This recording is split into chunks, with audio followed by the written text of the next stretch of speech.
una princesa que es quedava a casa i sempre feia els deures que li demanaven.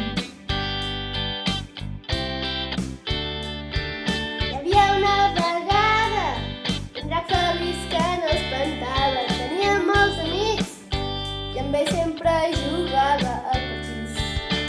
Hi havia una vegada una princesa forta que lluitava contra el drac.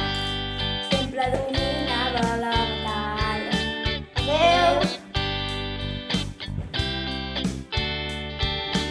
Hi havia una vegada un drac molt diferent. Ell era infermer i ajudava gent.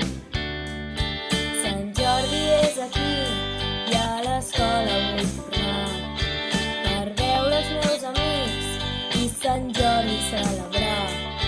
Ja trobo a faltar a tots els professors una forta abraçada als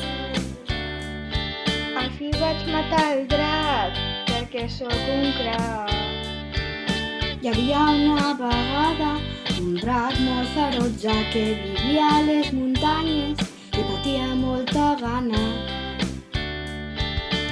Una rosa arrancada per una persona amada. Els llibres prenen vida, les roses són milers. Hi havia una vegada una història apassionada. Drac i príncep es barallaven per la princesa estimada.